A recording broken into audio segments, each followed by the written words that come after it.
Hello दोस्तों, मैं राहुल राठौर आप सभी का स्वागत करता हूं ज्ञान से भरपूर भरे चैनल शिव शक्ति पाठशाला में। जैसा कि हमने पिछले टॉपिक्स में पढ़ा था कि हम मौलिक अधिकारों के बारे में पढ़ रहे थे और जिसमें से हमने कुछ मौलिक अधिकार ऑलरेडी डिस्कस किए थे। जिसमें से आई थिंक हमारा पहला जो मौलिक अधिकार था वो था समता का अधिकार, जिसको हमने अनुच्छेद 14 और 15 में पढ़ लिया था। आई होप आप लोगों को समझ में भी आया होगा। आज हम उसके आगे कंटिन्यू करते हैं, अनुच्छेद 16 से कंटिन्यू करेंगे।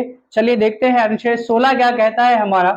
तो अनुच्छेद जो 16 है आपका, वो कहता है कि लोक नियोजन के अवसर पर लोक नियोजन के अवसर पर सरकार जो है, सरकार किसी भी व्यक्ति से किसी भी व्यक्ति से किसी भी व्यक्ति से किसके आधार पर, तो उसके धर्म के आधार पर, उसकी जाति के आधार पर, उसके लिंग के आधार पर, उसके वंश के आधार पर, उसके जन्म स्थान के आधार पर भेदभाव नहीं कर सकता। ठीक, भेदभाव नहीं कर सकता। ध्यान से समझिएगा, इसको सिंपल सा है।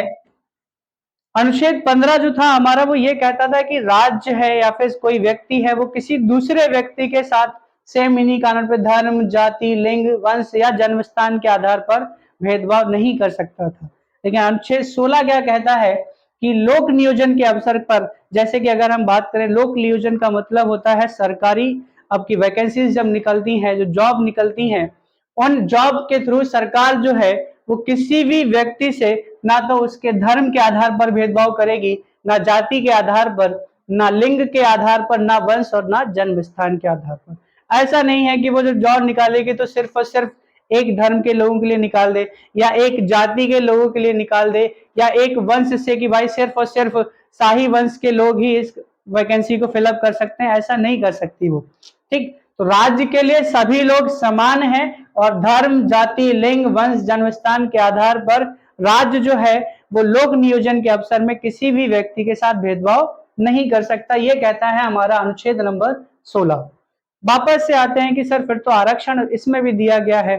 SC ST वालों से फीस बिल्कुल नाम मात्र की ली जाती है, वहीं जनरल या OBC या फिर अगर आप बात किया जाए EWS कैटेगरी के लोगों से फीस बहुत अधिक वसूली जाती है।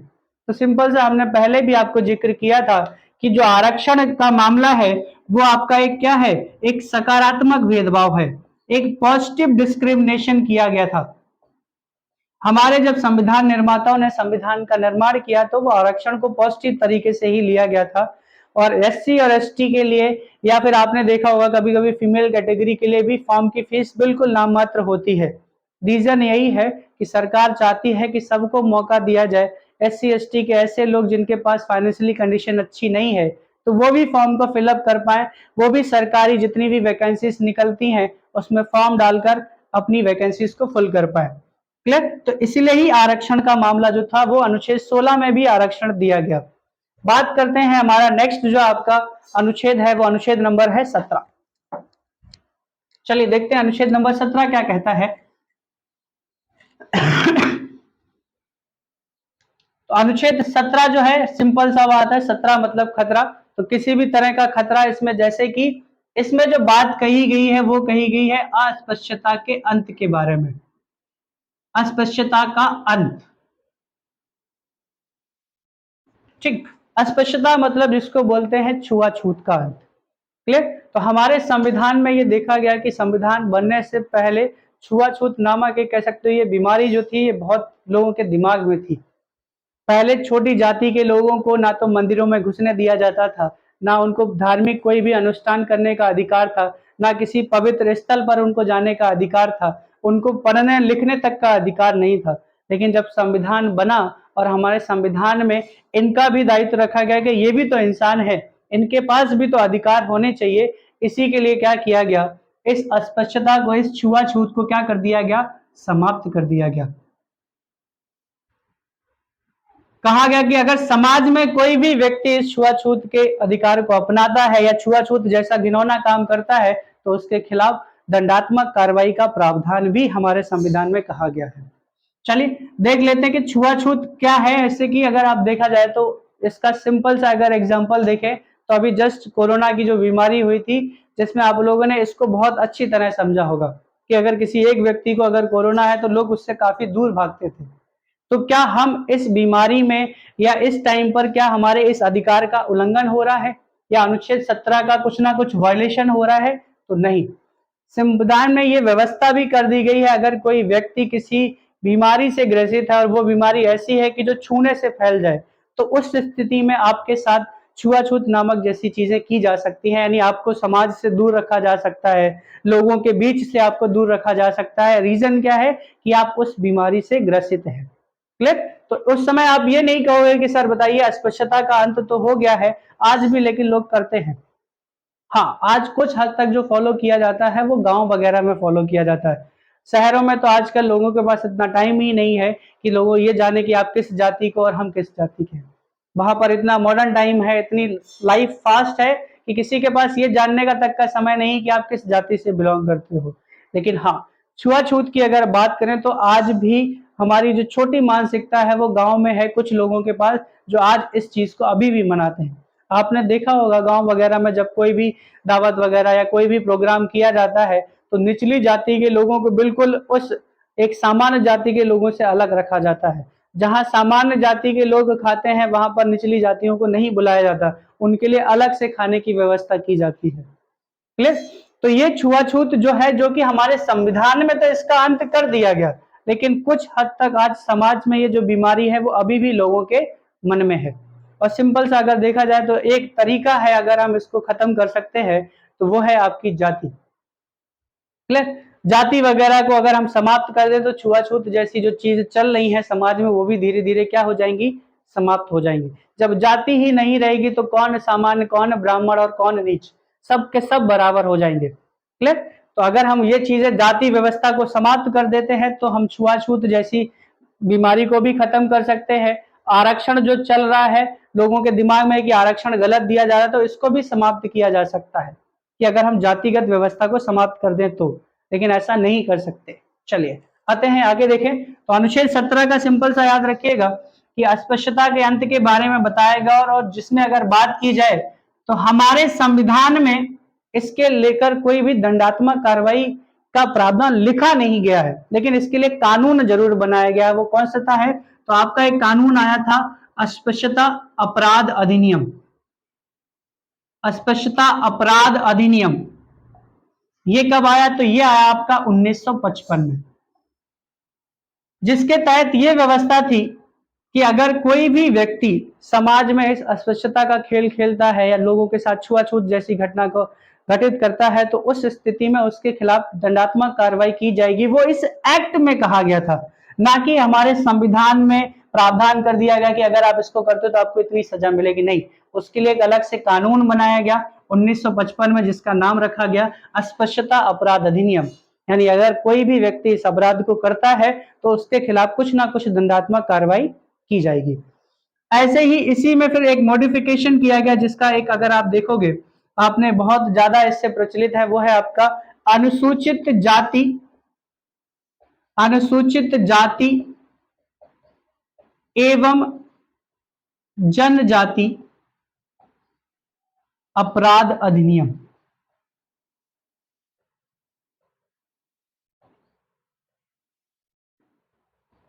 सिंपल सा जिसको अगर हम लोग देखें तो अपनी बातों में, नॉर्मल बातों में कहें तो SC/ST एक्ट, SC/ST एक्ट, जिसको हम लोग एक और भाषा में कहें तो हरिजन एक्ट। ठीक, और ये कब लाया गया? तो याद रखिएगा 1989 में, 1989 में क्या किया गया था? आपका SC/ST एक्ट को हमारे संविधान में जोड़ा गया, और जो कि सबसे ज्यादा खतरनाक आपका इस एक्ट है। क्लियर? तो इस प्रकार के कुछ आपके अस्पृश्यता का बारा जो हमारे अनुच्छेद 17 में कहा गया है, और उसी के चलते दंडात्मक कार्रवाई के लिए कुछ एक्ट बनाए गए, जिसमें आपका पहला था अस्पृश्यता अपराध अधिनियम, और उसके बाद एक और आपका एक्ट बहुत ज्यादा फेमस है जो कि SC/ST एक्ट के तौर पर जाना जाता है, जो कब आया? तो 1989 में आया। क्लियर? चलिए अब आते हैं इसके बाद जो हमारा एक अनुच्छेद है बड़ा प्यारा सा अनुच्छेद है जिसको अनुच्छेद नंबर 18 कहते हैं, और उसमें किस बात के लिए प्रावधान है उसको देख लेते हैं हम लोग। तो 18 जो है जिसमें ये कहा गया है उपाधियों का अंत, उपाधियों का अंत।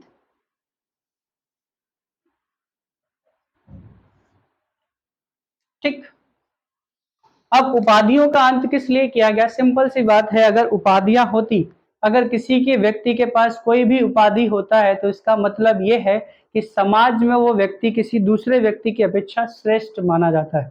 अगर आपके पास कोई भी सम्राट की उपाधि है या महाराज की उपाधि है या राय बहादुर की उपाधि है, तो आप हमेशा क्या समझोगे? किसी दूसरे व्यक्ति से अपने आप को सर्वोच्च समझते हो। तो जब हमारे संविधान का हम निर्माण कर रहे थे तो उस समय यह प्रावधान किया गया कि संविधान बनने से पहले जितनी भी उपाधियां लोगों को दी गई थी, चाहे वो प्राचीन भारत के समय में थी, चाहे वो मध्यकालीन भारत के समय में थी, या चाहे वो ब्रिटिश के टाइम के दौरान जितनी भी उपाधियां थी, इन सब उपाधियों को समाप्त कर दिया गया।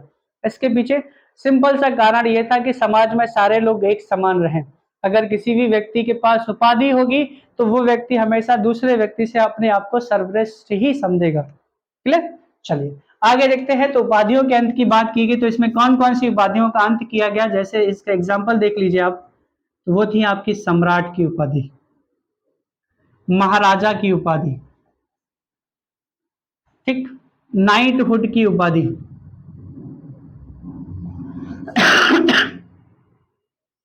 सामंत की उपाधि, उसके बाद राय बहादुर की उपाधि या राय साहब और राय बहादुर की उपाधि। इन सब टाइटल को जो कि संविधान बनने से पहले थे, इनको समाप्त कर दिया गया। जैसे आपकी सम्राट, महाराजा, नाइटहुड, सामंत, राय बहादुर और राय साहब, ये सारी उपाधियों को समाप्त कर दिया गया ताकि संविधान बनने के बाद सारे लोग एक समान रहें और उसी में समानता का अधिकार रखा गया। क्लियर? चलिए देख लेते हैं। तो ये सारी उपाधियां जब समाप्त की गई तो क्या कहा गया कि सारी उपाधियां, चाहे वो आप शिक्षा के क्षेत्र में हो या सेना के क्षेत्र में जो उपाधियां मिलती हैं, तो क्या वो भी हमारी हटा दी जाएंगी? नहीं। तो इसके लिए व्यवस्था ये की गई कि सेना के क्षेत्र में, सेना के द्वारा या शिक्षा के क्षेत्र में मिली उपाधि, शिक्षा के क्षेत्र में मिली उपाधि या रैंक को शामिल किया जा सकता है, शामिल किया जा सकता है। मतलब कोई भी व्यक्ति, उसको शिक्षा के क्षेत्र में या फिर सेना के जो क्षेत्र में उसको रैंक मिलती है, वो आप रैंक भी ले सकते हो। जैसे कि आपने देखा होगा नायक, सूबेदार, सूबेदार, लेफ्टिनेंट रामलाल, या फिर कर्नल प्यारे लाल, ठीक, या फिर ब्रिगेडियर मन्नू देवी, कुछ भी आप, कुछ भी एक एनीथिंग। तो सेना की जितनी भी रैंक है वो आप कैरी कर सकते हो। बाकी अगर शिक्षा के क्षेत्र में देखा हो तो आपने देखा होगा बहुत सारे लोग लगते हैं कि जैसे कि एमबीए चाय वाला हो गया, बीएससी बीएससी बिस्किट वाला या पानीपुरा वाला, कुछ भी, व्हाटएवर आप जो चाहें वो डिग्री को कैरी कर सकते हैं। दूसरा आपने देखा होगा जब आप पीएचडी होल्डर होते हैं तो डॉक्टरेट की उपाधि आप ग्रहण करते हैं। तो ये सारी उपाधियां आप ले सकते हो और प्लस इन उपाधियों को अपने नाम के आगे कैरी भी कर सकते हो, अपने नाम के आगे लगा सकते हो कि डॉक्टर रामलाल या डॉक्टर प्यारेलाल, ये आप ले सकते हो। क्यों? आपने शिक्षा के क्षेत्र में वो उपाधि धारण की है। ऐसे ही सेना की अगर जो रैंकिंग मिलती है, लेफ्टिनेंट, कर्नल, ब्रिगेडियर, जनरल, तो इस रैंक को भी आप अपने नाम के आगे कैरी कर सकते हैं, जो आने वाले भविष्य में हो सकता है आप में से बहुत सारे लोग इस रैंक पे जाएं। क्लियर? तो याद रखिएगा हमारे 18 में उपाधियों का अंत तो किया गया है, लेकिन वो उपाधियां कौन सी थी? जो संविधान बनने से पहले रखी गई थी, ताकि संविधान बनने के बाद समाज में सारे लोग क्या रहें? समान रहें। दूसरा है तो सेना के द्वारा या शिक्षा के क्षेत्र में जो भी उपाधियां मिली हैं उनको समाप्त नहीं किया गया, वो आप अपने नाम के आगे कैरी कर सकते हैं, उसके लिए कोई भी प्रावधान नहीं है। चलिए आते हैं नेक्स्ट। और अगर बात किया जाए तो और कौन कौन सी चीजें की गई। एक है आपका भारत सरकार का सम्मान, भारत सरकार का सर्वोच्च सम्मान, तो जिसमें आपने देखा होगा कौन कौन से होते हैं, जैसे कि भारत रत्न हो गया, ठीक, पद्म भूषण हो गया, तीसरा पद्म विभूषण हो गया, ठीक, चौथा पद्मश्री हो गया। तो इन सारे सर्वोच्च सम्मान को आप ले तो सकते हैं, ये सारे सर्वोच्च सम्मान किसी भी व्यक्ति को मिल सकते हैं, लेकिन इन सर्वोच्च सम्मानों को आप अपने नाम के आगे कैरी नहीं कर सकते। आप ये नहीं लिख सकते हो कि भारत रत्न मनसुख मंडाविया, नहीं कर सकते। ऐसा नहीं है कि आप पद्म भूषण या पद्म विभूषण विजेता है तो आप अपने नाम के आगे कैरी कर लो कि पद्म विभूषण प्यारे लाल सिंह, नहीं कैरी कर सकते आप। ये सर्वोच्च सम्मान आपकी उपलब्धि के लिए दिया गया है, तो इस पुरस्कार को आप ले जरूर सकते हैं, क्लियर, लेकिन अपने नाम के आगे कभी भी आप इस चीज को कैरी नहीं कर सकते। अगर कोई भी व्यक्ति ऐसा काम करता है कि वो अपने नाम के आगे इन सारे पुरस्कारों में से कोई भी एक पुरस्कार लगाता है और उस स्थिति में अगर वो दोषी पाया जाता है तो उससे ये सारे सर्वोच्च सम्मान छीन लिए जाएंगे, जो भी उसे सर्वोच्च सम्मान मिला होगा, चाहे वो भारत रत्न हो, पद्म विभूषण हो या पद्म भूषण हो या पद्मश्री हो। ठीक, तो ये आपका अनुच्छेद नंबर 18 कहता है। इसमें फिर से रिपीट कर रहा हूं कि उपाधियों का अंत, तो उपाधियां कौन कौन सी जो संविधान बनने से पहले रखी गई हमारी, ठीक, संविधान बनने के बाद लोगों को समान करने के लिए, सारे लोग समाज में समान रहें, इसके लिए ही इसको हटाया गया। और बात करें उसके बाद सेना और शिक्षा के क्षेत्र में जो आपको उपाधि या रैंक मिलती है वो आप धारण कर सकते हैं, अपने नाम के आगे लगा भी सकते हैं। लेकिन वहीं अगर बात किया जाए सर्वोच्च सम्मान की जो आपको सरकार के द्वारा मिलता है, चाहे वो आपका भारत रत्न, पद्म भूषण, पद्म विभूषण या पद्मश्री, उसको आप सर्वोच्च सम्मान ले तो सकते हैं लेकिन अपने नाम के आगे उसको लिख नहीं सकते या कैरी नहीं कर सकते। क्लियर।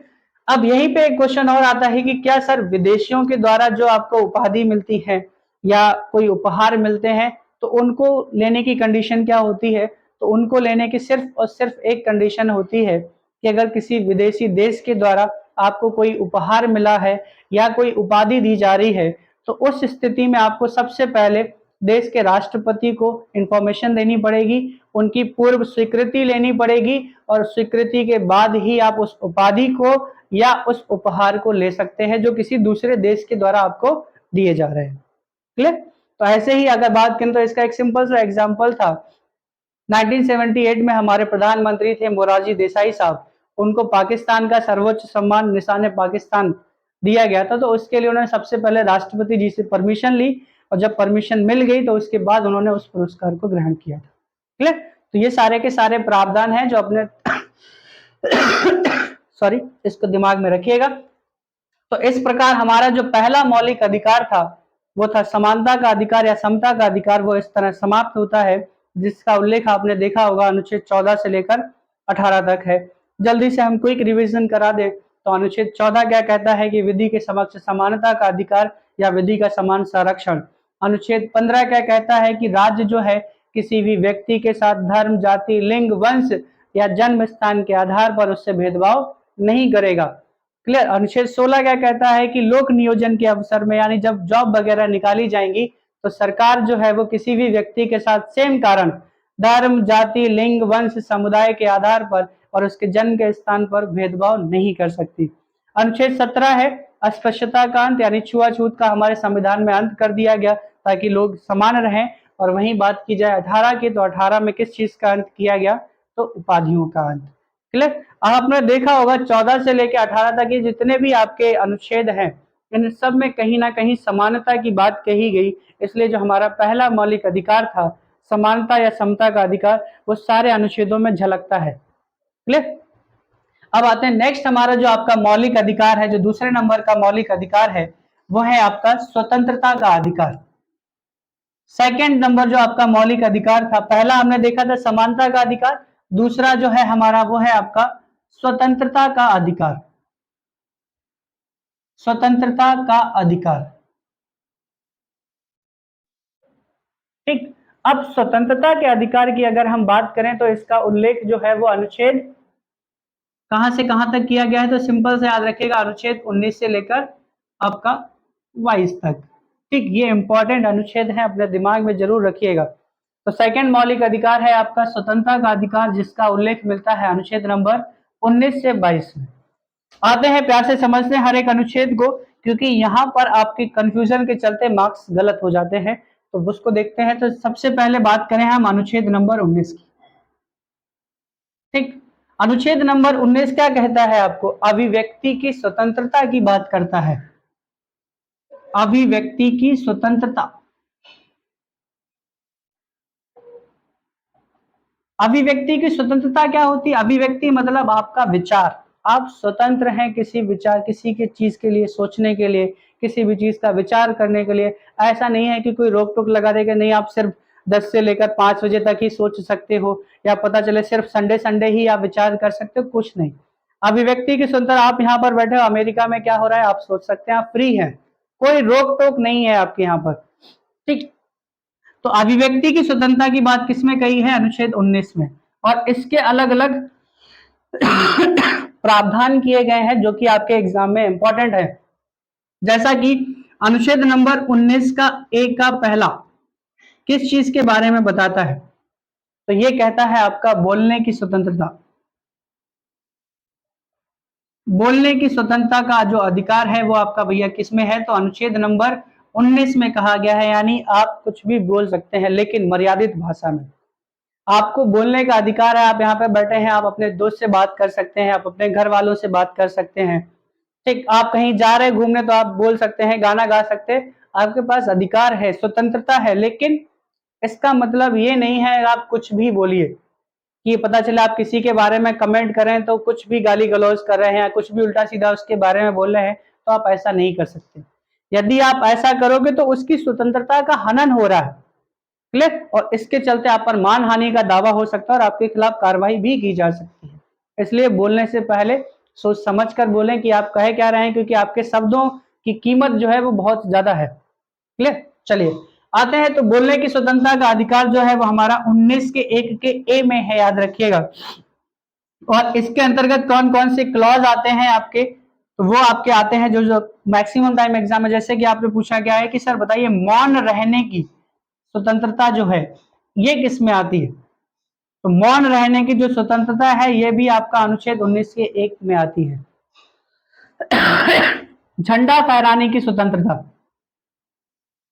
झंडा फहराने की स्वतंत्रता किस में आती है? तो ये भी आपका आर्टिकल नंबर 19 के 1 ए में आती है।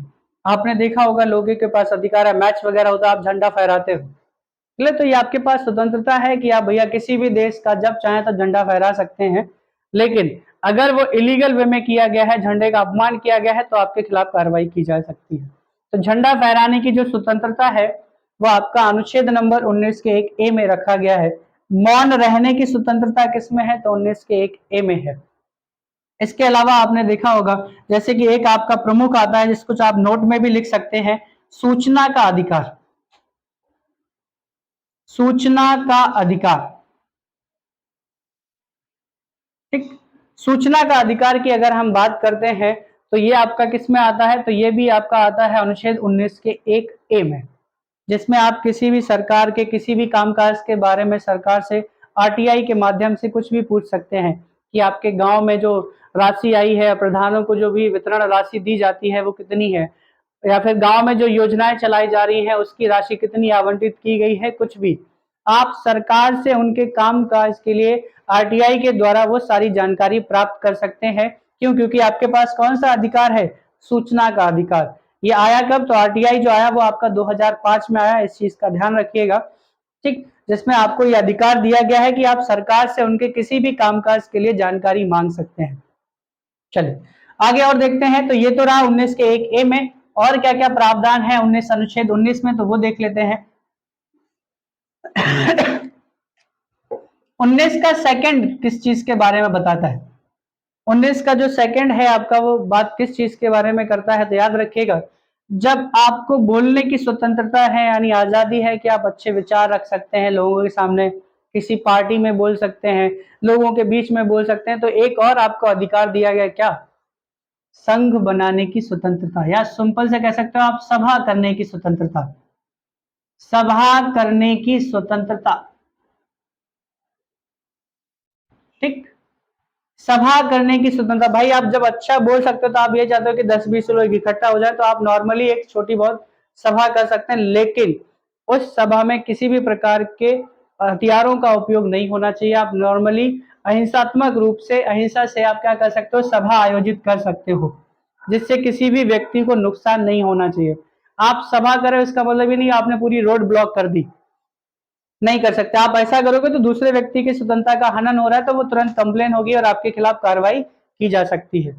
आपके पास सभा आयोजित करने की स्वतंत्रता है तो आप नॉर्मली मीटिंग कर सकते हैं किसी पार्क में जाकर, या किसी ऐसे स्थल पर, किसी होटल वगैरह में आप नॉर्मली मीटिंग आयोजित कर सकते हैं। तो ये आपको स्वतंत्रता दी गई है अनुच्छेद 19 के 2 में। बात करते हैं, नेक्स्ट आता है अनुच्छेद 19 का 3rd। ये किस चीज के बारे में बताता है? तो कॉमन सी बात है, जब आप बोलने की स्वतंत्रता है, बोलने के बाद आपको सभा करने की स्वतंत्रता मिल गई तो आपका जी नहीं भरा, आपने बोला नहीं अब साहब हमें एक बड़ी सी पार्टी बनानी है, एक संगठन बनाना है, तो यानी संगठन बनाने की स्वतंत्रता, संगठन बनाने की स्वतंत्रता,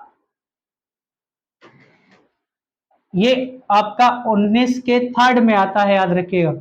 ये आपका का हो गया, ये खा हो गया और ये हो गया है गा। ठीक, बाई चांस अगर आपको नंबर्स नहीं समझ में आते हैं तो याद रखिएगा 19 के का में आपका क्या है, तो बोलने की स्वतंत्रता के बारे में बताया गया, जिसमें और क्राइटेरिया रखे गए, जैसे मौन रहने की स्वतंत्रता, झंडा फहराने की स्वतंत्रता, सूचना का अधिकार। बात करें 19 के खा में, तो खा में आप सभा कर सकते हो, सभा करने की स्वतंत्रता है। और 19 के गा में क्या है, तो संगठन बनाने की स्वतंत्रता दी गई, यानी आप पार्टी का निर्माण कर सकते हो। आप चाहते हो कि भैया आपकी पार्टी बन जाए लाल मिर्च पार्टी या हरी मिर्च पार्टी, तो आप स्वतंत्र हैं उस चीज को बनाने के लिए। आते हैं नेक्स्ट, हमारा क्या है 19 का चौथा क्या कहता है आपका, तो सिंपल सा देखिए, बोलने की स्वतंत्रता हो गया, सभा करने की हो गया, संगठन बनाने की स्वतंत्रता। अब आप एक जगह पर स्थिर नहीं रहोगे। आपने बोला यार भैया है कि हमने एक जगह पार्टी बना ली, अब हम चाहते हैं कि और राज्यों में भी हमारी पार्टी का विस्तार हो, यानी नॉर्मली आपको क्या अधिकार दिया गया है, आवागमन की स्वतंत्रता।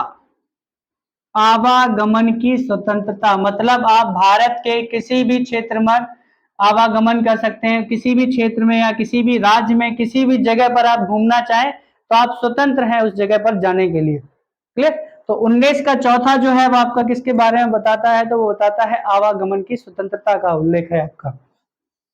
नेक्स्ट है आपका 19 का 5, ये किस चीज के बारे में जिक्र करता है, तो ये करता है आपका, आपने आवागमन की स्वतंत्रता होगी तो यानी जब आप आवागमन करेंगे तो कॉमन सी बात है बहुत सारे लोग आपको मिलेंगे भी, और मिलेंगे भी तो भैया आपकी 2 से नजरें 4 भी होंगी, 4 होंगी तो आपको हो सकता है कि वो स्थान बहुत अच्छा लग जाए जहां पर कोई पर्टिकुलर व्यक्ति हो। क्लियर? यानी आपको जो 5वां जो है 19 के 5 में कौन सी स्वतंत्रता दी गई है, वो है आपकी निवास और बसने की स्वतंत्रता।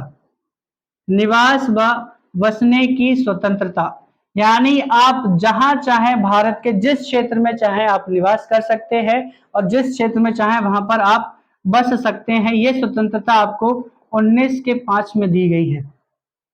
निवास और बसने में दोनों सा अंतर क्या है, जब आप कुछ दिनों के लिए किसी जगह पर रहते हो तो वो आपका निवास होता है।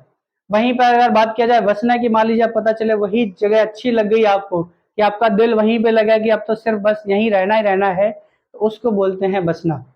तो याद रखिएगा निवास और बसने की स्वतंत्रता का जो अधिकार दिया गया है वो 19 के 5 में है आपका।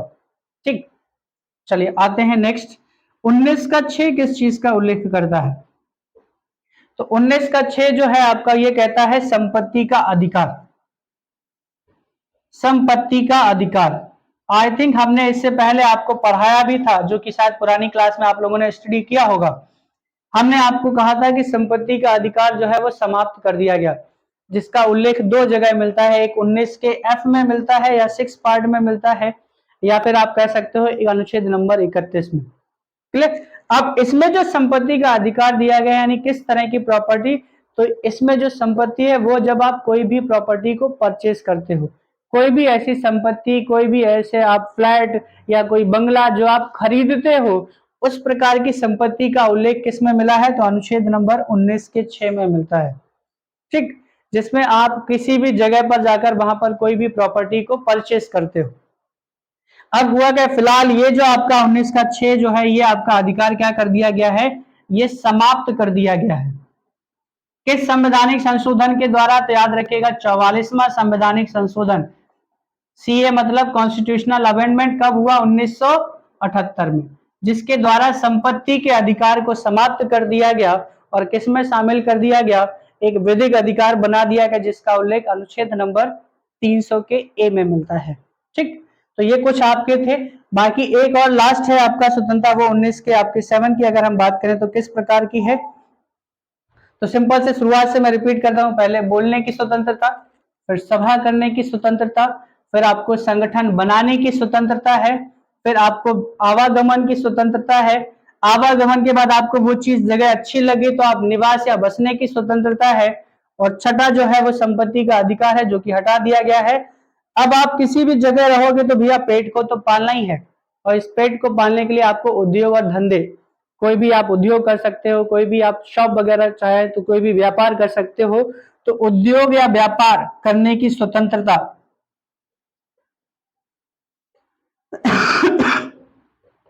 उद्योग या व्यापार करने की स्वतंत्रता किस अनुच्छेद में है, तो सिंपल से याद रखिएगा, ये स्वतंत्रता जो है वो अनुच्छेद 19 के 7 में है। मैं अगर नॉर्मली अल्फाबेट के वाइज से देखा जाए तो 19 के ए में आपका बोलने की स्वतंत्रता है, बी में आपके क्या है, सभा करने की स्वतंत्रता है, सी में आपका क्या है, संगठन बनाने की स्वतंत्रता है, डी में आपका क्या है, आवागमन की स्वतंत्रता है, ई में आपके निवास करने की स्वतंत्रता है, 19 के एफ में आपका क्या है, संपत्ति का अधिकार था जो समाप्त कर दिया गया, और 19 के 7 अगर हम बात करें तो आपका जी, 19 के जी में किस चीज का उल्लेख मिलता है, तो उद्योग या व्यापार करने की स्वतंत्रता। तो इस प्रकार आप अगर देखोगे तो अनुच्छेद 19 में भी आपको शुरुआत में 7 प्रकार की स्वतंत्रताएं दी गई थी, लेकिन वर्तमान में कितनी है, तो 6।